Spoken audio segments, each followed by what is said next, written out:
આજની ધર્મકથા. પ્રણામ. શાસ્ત્રોના પાના ઉપર અંકાયેલી એક એવી કથા કે જે કથા બહુ પ્રચલિત કદાચ નથી, પણ જેનો મર્મ આપણને આપણા જીવનની કેટલીક એવી નબળાઈઓ તરફ દિશા સૂચન કરી જાય છે કે જે નબળાઈઓ જ્યાં સુધી દૂર નહીં કરીએ ત્યાં સુધી કદાચ આપણે ગમે તેટલી આરાધના કરતા હોઈશું, તેમ છતાં ઘાંચીના બળદની જેમ ચિક્કાર મહેનત કર્યા પછી પણ એની એ જ જગ્યાએ હશું. રૂપી રાજા.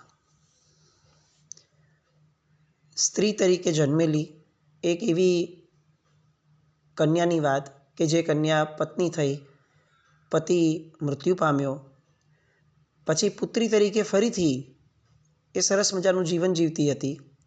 એમાંથી પછી એ રાણી થઈ, રાજાના સ્થાન ઉપર આવ્યા છે એટલે લોકો એમને રાણીની જગ્યાએ રાજા જ કહેવા લાગ્યા. વહીવટ કરતા હતા રાજ્યનો, એટલે રૂપી રાજા તરીકે પ્રસિદ્ધ થયા. એમાંથી એ સાધ્વીજી થયા અને હવે સાધ્વીજી તરીકે સાધનામય જીવન જીવતા જીવતા જીવતા જીવનના એક એવા ઉંમરે આવ્યા છે કે જ્યાં હવે આવતા ભવનું ભાથું, આવતા ભવની યોજના, આવતા ભવનું આયોજન કરવું એ આવશ્યક લાગ્યું. સંલેખના કરવાની વાત આવી. હવે શરીરનો કોઈ ભરોસો નથી અને શરીરની માટે વ્યવસ્થિત જેટલું કરવાનું હતું એ બધું કરી લીધું છે. તો પાછલી હવે જે છેલ્લી જિંદગી છે, સાવ છેલ્લી, થોડા દિવસો કદાચ, એને સંલેખના દ્વારા આખા જીવનમાં કરેલા પાપોથી મુક્ત થઈ અને આવતા ભવ માટે એને સુનિયોજિત રીતે એને કામમાં લઈએ, એનો વપરાશ કરીએ. આ આપણી મૂળભૂત થિયરી છે. અલબત્ત અત્યારે સંલેખનાઓ કેટલેક અંશે જ આપણે ત્યાં અલાઉ છે. અન્ય સંપ્રદાયોની અંદરમાં સંથારો વગેરે સ્વરૂપે એ અત્યારે ચાલે છે, પણ આપણા આમનાઈની અંદરમાં, આપણી પરંપરામાં આપણને એ અત્યારે કેટલાક સામાન્ય સ્વરૂપે જ પ્રાપ્ત છે. પણ આ એક આયોજન એવું હતું કે જેની અંદરમાં જીવ આહારથી મુક્ત થઈ જાય અને આહારથી મુક્ત થયેલો જીવ 70-80% જેટલું એની જે પડોજણ છે એનાથી મુક્ત થાય.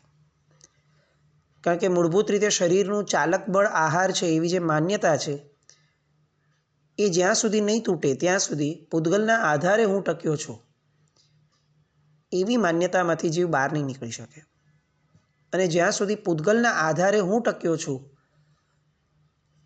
આ જિંક્સ, આ ગ્રંથિ તૂટશે નહીં ત્યાં સુધી હું સ્વાધીન છું અને શાશ્વત સમય માટે, અનંત સમય માટે હું ફક્ત ને ફક્ત મારા જ ગુણોના આધારે, એના જ ઉપભોગથી હું અનંત કાળ જીવી શકીશ, આવો વિચાર એ ક્યારે શ્રદ્ધા નહીં બને. હકીકતની અંદરમાં આપણે જે તપશ્ચર્યાઓ કરીએ છીએ એનું મૂળ કારણ આ છે, એનો મૂળ આશય આ છે કે આપણે આપણા દેહને, આપણા મનને ભાવિત કરીએ કે અનંત કાળ સુધી દોસ્ત તું ખાધા વગર રહેવાનો છે. અનંત કાળ, જ્યારે તું મોક્ષમાં જઈશ ત્યારે. એનો અર્થ શું છે કે જે અનંત કાળ ખાધા વગરનો રહી શકે છે એ આજે પણ ખાધા વગરનો રહી શકે છે. એ ખાવાને પીવાને આધીન ન હોઈ શકે. ખાવાને પીવાને આધીન જે તત્વ છે એ તારું શરીર છે અને તું શરીર નથી, તું આત્મા છે. આ વાત મનને સમજાવવા માટે કેટલાક દિવસે આપણે ત્યાં તપશ્ચર્યાઓનો આયામ મૂક્યો છે. આપણે કરીએ છીએ, પણ આપણા આશયોની અંદરમાં ક્યારેય આ ભાવ હોતો જ નથી કે હું મારા દેહને, મારા મનને ભાવિત કરું. આપણે ત્યાં ભાવિત થવાવાળી આખી પરંપરા ઉડી ગઈ. જેના આધારે મોક્ષ માર્ગ હતો એ ઉડી ગયો. જેના આધારે પુણ્યનો માર્ગ છે એ ઓછે વત્તે અંશે નબળી રીતે, માયકાંગલી રીતે પણ ઊભો છે. એ સમયે રૂપી રાજાને, એટલે કે સાધ્વીજી ભગવંતને રૂપી આ ભાવ થયો કે હવે મારે સંલેખના લેવી છે. એ જે મંત્રી હતા કે જે હવે આચાર્ય ભગવંત બન્યા હતા, એમણે અનુમતિ આપી. સમ્મેત શિખરજી તીર્થના ત્યારે એ લોકો બિરાજમાન હતા. નક્કી થયું કે હવે ત્યાં જ સંલેખના કરશું. એ ગુરુ ભગવંતને વિનંતી કરવામાં આવી કે તમે પ્રત્યાખ્યાન કરાવડાવો સંલેખનાના.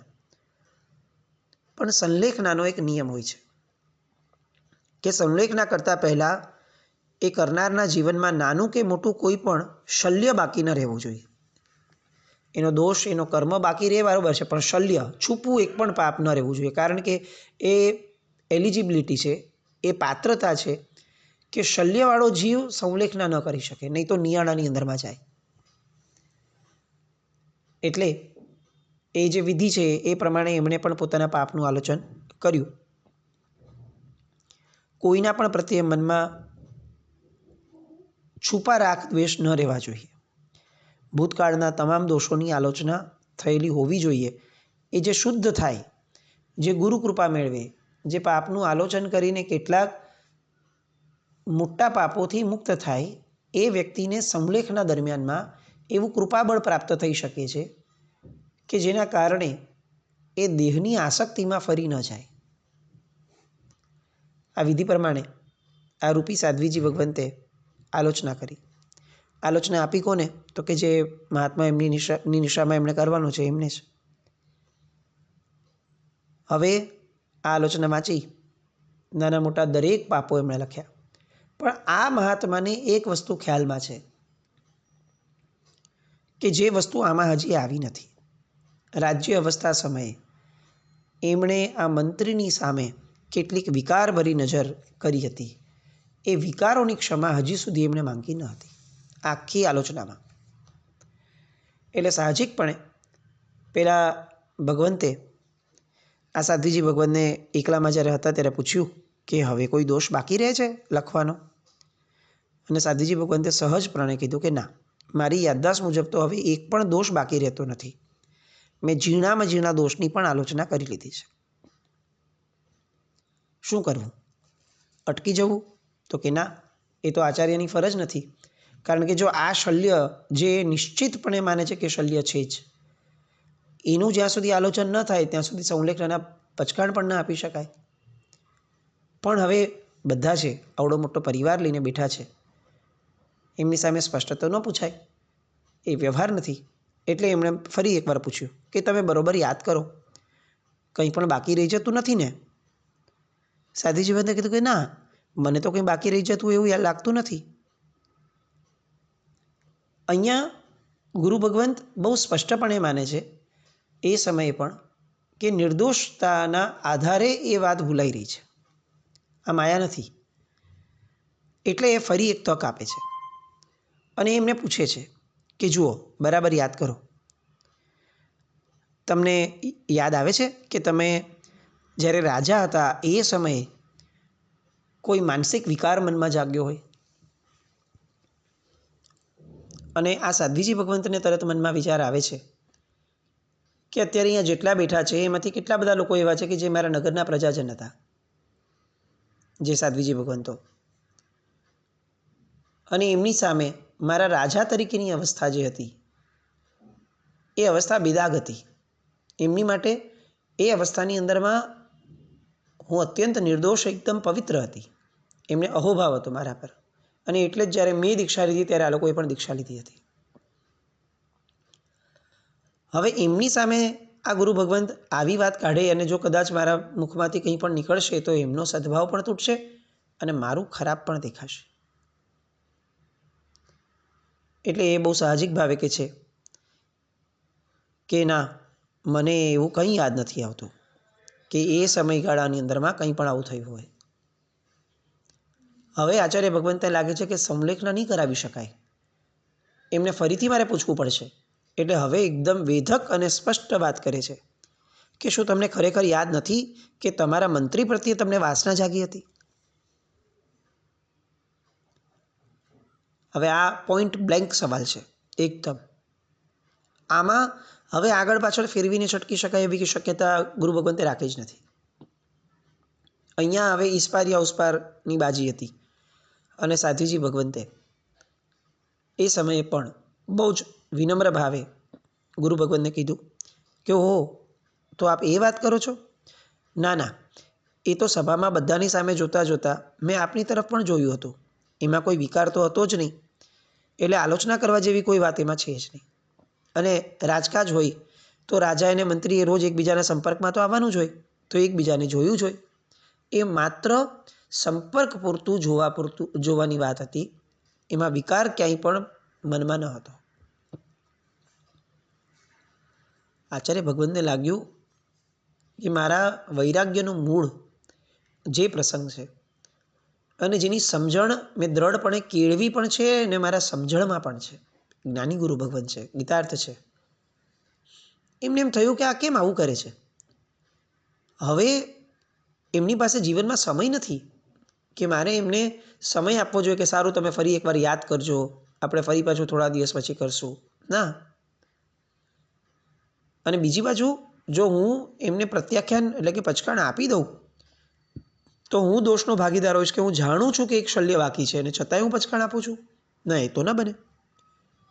એટલે એમણે એકદમ ગંભીરતાથી કીધું કે તમને એટલી સમજણ તો હશે જ કે મનમાં શલ્ય રાખીને ન તો સાચું સાધ્વીપણું પાડી શકાય, ન તો સંલેખના વગેરે તપ કરી શકાય. એટલે ફરી એકવાર હું આપને આ કહું છું કે મનમાં કોઈ શલ્ય ન હોય એની ચકાસણી ફરી એકવાર કરો. અને પેલા સાધ્વીજી ભગવંત ત્યારે પણ એમને જવાબ આપે છે કે જી સાહેબ, આપનું કથન તદ્દન સાચું છે અને મને એમાં લેશ પણ શંકા નથી કે મનમાં શલ્ય રાખીને સાધ્વીપણું ન સાચવી શકાય. પણ તેમ છતાં હું એટલું જરૂર કહીશ કે મારા મનમાં ન તો કોઈ શલ્ય પહેલાં હતું ન અત્યારે પણ છે. આપ જેને મારો મનનો વિકાર માનો છો એ માત્ર આપના મનની કલ્પના છે. જો મારા મનમાં કોઈ વિકાર હોત તો મારું ક્યારનું પતન થઈ ગયું હોત. ન રાજા તરીકે હું પતન પામી છું, ન સાધ્વીજી તરીકે હું પતન પામી છું. એનો અર્થ એ થયો કે મારા મનમાં કોઈ જ શલ્ય નથી. મારા મનમાં એ સમયે પણ નિર્દોષતા જ હતી. પોતાની નબળાઈનો બચાવ કરવાની એક મર્યાદા નહીં બાંધીએ તો સ્થિતિ એ રીતે આવીને ઊભી રહેશે કે જ્યારે હવે ભોગવવાનું જ આવશે ને તેમ છતાં આપણે પણ એ સમયે એવા હશું કે ના ના, હજી પણ એને બચાવવાનો પ્રયત્ન કરી લઈએ. અને પછી જે ભોગવવાનું આવશે એ અસહ્ય હશે, પણ એની એ સમયે તમા નહીં હોય, વિચારણા નહીં હોય. કારણ કે આપણું મન પોતાની નબળાઈને સાચવવાના અહંકારની અંદરમાં ગળાડૂબ હશે. આ એક્ઝેક્ટ સિચ્યુએશન આ રૂપી સાધ્વીજીની છે.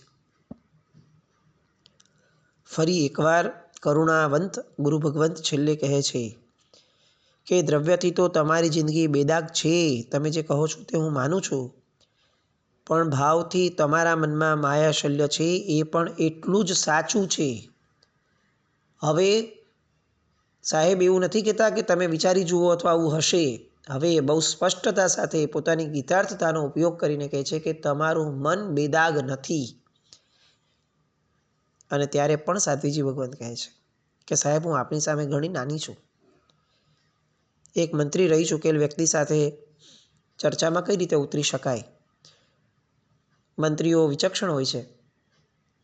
એ ન્યાયે આપ હવે મુનિ ભગવંતમાંથી આચાર્ય ભગવંત થયા છો, મારા વડીલ છો, એટલે હું આપને વિનંતી કર્યા સિવાય બીજું કંઈ આપની સાથે વાત નહીં કરી શકું. પણ એટલું ચોક્કસ છે કે હું નિષ્કલંક જીવન જીવી છું, એ મારી વાતને આપ સ્વીકારી લો. અહીંયા આચાર્ય ભગવંત એમને લક્ષ્મણા સાધ્વીજીનું દૃષ્ટાંત આપે છે અને એવા કેટલાક પ્રાયશ્ચિત વિહોણા વ્યક્તિઓના પતનની વાતો કરે છે. અનેક બોધદાયક દૃષ્ટાંતોની યાદ અપાવે છે. પણ રૂપી સાધ્વીજી હવે જે શરૂ કર્યું છે એ મારાથી કેવી રીતે અડધેથી મુકાય? આ ઉંમરે મારા ગયા પછી લોકો મારી માટે શું વિચારશે? એ વાતની પકડના કારણે પોતાના મતને છોડતા જ નથી. પોતાનું રટણ સતત ચાલુ રાખે છે કે નહીં, મારા મનમાં કંઈ હતું જ નહીં અને એવું શક્ય જ નથી કે મારા મનમાં ક્યારે પણ વિકાર આવ્યો હતો. અંતે બધી જ ચર્ચા પૂરી થઈ એટલે છેવટે એ આચાર્ય ભગવંતે એમને કહ્યું કે તો પછી હું તમને સંલેખના નહીં કરાવી શકું. સંલેખના કરવા માટે જે પાત્રતા કેળવવાની હોય એ મને તમારામાં જણાતી નથી. આ ક્ષણે પણ રૂપીસી સાધ્વીજી ભગવંતને મનમાં એક ખટકો નથી જાગતો, એક જર્ક નથી લાગતો કે હવે તો હું જિંદગીનું બધું ગુમાવી દઈશ અને મારે આમે દાવ પર લગાડવાનું શું છે? ફક્ત એક વાક્ય, એક શલ્ય મારું કે જે મારે ખુલ્લું કરવાનું છે. પણ એ કર્મની વિચિત્રતા કરતાં પણ વધારે કદાચ એવું કહી શકાય કે લોકોને જીવનકાળ દરમિયાન આપેલું મહત્ત્વ એ એટલી હદ સુધી રૂઢ થઈ ગયું હતું કે પોતાનો ભવાંતર, પોતાનો અનંત ભવાંતર દાવ પર લાગી રહ્યો છે અને તેમ છતાં એ દોષ મનમાંથી લેશ માત્ર ખસાવવા માટે મન તૈયાર નથી. સંલેખનાની ના પડી ગઈ અને એ સાધ્વીજી ભગવંતને સંલેખના કર્યા વિના આચાર્ય ભગવંત ત્યાંથી વિદાય પામ્યા. થોડા દિવસો જે પણ રીતે ગયા હશે ને સાધ્વીજી ભગવંત કાળધર્મ પામ્યા. શાસ્ત્રકાર ભગવંતો એ એમને રૂપી સાધ્વીજી ભગવંત માટે લખ્યું કે પોતાના અણમોલ ચારિત્રને એમણે પોતાની એક નાનકડી જીદ ખાતર બરબાદ કરી દીધું અને કોઈ પણ મહદ કારણ વિના પોતાની ભવની પરંપરાને અતિશય વધારીને બેઠા. દ્રષ્ટાંત અહીંયા પૂરું થાય છે, પણ કદાચ આપણું દ્રષ્ટાંત અહીંયાથી શરૂ થાય છે. અનંત કાળ જે દોષોને આપણે સાચવીને આવ્યા છીએ, એમાંના કેટલાક દોષોને જો આપણે મનુષ્યપણાની અંદરમાં તિલાંજલિ નહીં આપીએ, એને દૂર કરવાનું સત્વ નહીં કેળવીએ, તો એક વિકરાળ અનંત ભવિષ્ય એ મોઢું ખોલીને ઊભું જ છે અને આપણે ધરવાઈ જશું. અને આ શલ્ય એ બીજું કંઈ જ નહીં, મોહનીયનો પ્રકાર જ છે. લોકો મારી માટે શું વિચારશે? લોકોને કેવું લાગશે? લોકોને આ ખ્યાલ આવશે તો પછી મારી છાપ કેવી પડશે? લોકો અને લોકો કેટલી હદ સુધી આ વસ્તુ આગળ વધે છે કે આપણે આવડી મોટી તપશ્ચર્યા કરી હોય, આપણે આટલા મોટા દાન કર્યા હોય, સુકૃત કર્યું હોય અને તેમ છતાં આપણી આરાધનાનું ચાલક બળ પણ લોકો જ હોય છે. આદેશ લીધો તો કોને બોલાવવા, કોને ન બોલાવવા, એના લિસ્ટ બનાવવાની અંદરમાં પણ પ્રાયોરિટી હશે કે લોકોને ખરાબ લાગશે. વ્યવહાર સાચવવાની કોઈ ના જ નથી. વ્યવહાર માર્ગ પ્રભુએ જ સ્થાપેલો માર્ગ છે. એટલે વ્યવહારના વિરોધની વાત નથી, પણ વ્યવહારાભાસ જે થયો છે, વ્યવહારના નામે જે એક આખું માયાતંત્ર ઊભું થયું છે, વિરોધ એનો છે. એ હદ સુધી આપણે આગળ વધીએ કે ક્યારે કેટલા કપડાં પહેરવા જોઈએ. તો કપડાં પહેરતી વખતે પણ આપણને એ ઉલ્લાસ નથી કે હું સરસ કપડાં પહેરીશ તો મારા મનમાં ઉલ્લાસ પણ સરસ જાગશે એના આધારે. ના, આશય એ છે કે ભાઈ આટલા બધા લોકોની વચ્ચે જવાનું છે, કપડાં તો સારા જ પહેરવા જોઈએ. એટલે મારા ઉલ્લાસના જેટલા સાધનો પ્રભુએ મને કીધા છે, એમાં પણ મેં આ લોકોને કેવું લાગશે નામનો મારો વિચાર એડ કરીને એને દૂષિત કર્યા. આ ક્રિયા કરતી વખતે મારે આમ ઊભા રહેવું જોઈએ, મારે આવું ન કરવું જોઈએ, આ સારું ન લાગે. આવા ભાવ દ્વારા આપણે આપણી પોતાની સ્વાધીનતાને કુંઠિત કરી. મનની જે પોતાની સ્વતંત્રતા હોય કે ભાઈ તને ભાવ આવે છે, તને ઉલ્લાસ જાગ્યો છે, તું જીવ, તું માણ એને. પણ ના, આપણે એકચ્યુઅલી જીવનમાં હાર્ડલી કોઈ વસ્તુને વસ્તુ તરીકે કે પ્રસંગ તરીકે માણીએ છીએ. આપણે એક વ્યવહાર તરીકે જ માણીએ છીએ. અને આજકાલ તો આ પાપ એટલી ભયંકર હદે આગળ વધ્યું છે, ઇન્સ્ટાગ્રામ, સોશિયલ મીડિયા, આ બધાના કારણે કે આપણે તો જ્યાં હોઈએ છીએ ત્યાં હોતા જ નથી. કપડાં પણ સારા પહેરીએ છીએ તો એટલા માટે કે લોકોને ફોટો જાય ત્યારે સારું લાગે કે ભાઈ મારી પાસે ઘણું છે. ફરવા પણ એટલા માટે જઈએ છીએ કે લોકોને ખ્યાલ આવે કે ભાઈ જુઓ, અમે ધનાઢ્ય છીએ અને અમે પણ યુરોપ ફરવા જઈએ છીએ. આપણા ધર્મના આશયો તો બગડ્યા, આપણા સામાન્ય જીવનના આશયો પણ બગડ્યા. બધા જ આશયનું કેન્દ્ર બિંદુ લોકો છે. અને શાસ્ત્રકાર ભગવંતો એવું કહે છે કે જેનું ચાલક બળ જ્યાં સુધી લોકો છે, ત્યાં સુધી લોકોત્તર અરિહંત પરમાત્મા, લોકોત્તર ધર્મ એ ક્યારે પણ એને મદદ નહીં કરી શકે. પછી એ દીક્ષા લે, આચાર્ય બને, પછી એ માસાક્ષમણ કરે, એ શ્રેણી તપ સિદ્ધિ તપ કરે, એ ગમે તે તપ કરે, ભગવાન એની પડખે નહીં ઊભા રહી શકે. ભગવાન ઈચ્છે, ધર્મ ઈચ્છે તો પણ નહીં રહી શકે. કેમ? કારણ કે એના ચાલક બળ તરીકે એણે, ડ્રાઇવિંગ ફોર્સ તરીકે એણે આ લોક લાગણી, લોક એને વચ્ચે રાખ્યો છે. આ વાતને આપણે કેટલીક અષાઢા ભૂતિજીના જીવનની વાતો કે જે ગઈકાલે પરમ દિવસે આપણે અધૂરી મૂકી છે, એની સાથે સરખામણી કરવાની એક ઈચ્છા થાય છે. અષાઢા ભૂતિજીનું જીવન પતનમાંથી ઉત્થાન પામ્યું અને આ રૂપી સાધ્વીજી ભગવંતનું જીવન ઉત્થાનમાંથી પતન પામ્યું. આ બેમાં કેટલાક કોમન ફેક્ટર્સ છે અને એ એવા ફેક્ટર્સ છે કે જે આપણા જીવનમાં મોજૂદ છે, આપણા જીવનના પરમ અસ્તિત્વમાં છે. જો આ બોધ નહીં લઈએ, આ ધડો નહીં લઈએ અને જેવા છીએ એવા જ રહેશું અને આને ફક્ત એક શ્રવણ તરીકે 15-20 મિનિટના સત્સંગ તરીકે લઈને છૂટા થઈ જશું, તો એક વસ્તુ નિશ્ચિત છે કે આપણા ભવિષ્યમાં અને રૂપી સાધ્વીજી ભગવંતના ભવિષ્યમાં બહુ મોટો ફરક નહીં બચે. ભવાંતરનો ભય ન હોય તો કદાચ આ ધર્મ શ્રવણનો પણ અર્થ કેટલો છે એ પ્રશ્ન છે. અને ભવાંતરનો ભય હોય તો આટલું પણ ધર્મ શ્રવણ એ પૂરતું બનવું જોઈએ. નિર્ણય આપણે કરવો છે કે આપણે હજી પણ આવું કેટલું સાંભળ્યા પછીથી મનને વિચારણામાં લાવવું છે કે પછી બસ આવું સાંભળે જ રાખવું છે, મનને જરાય હેરાન જ નથી કરવું, મન જેવું છે એવું જ રાખીને મરી જવું છે.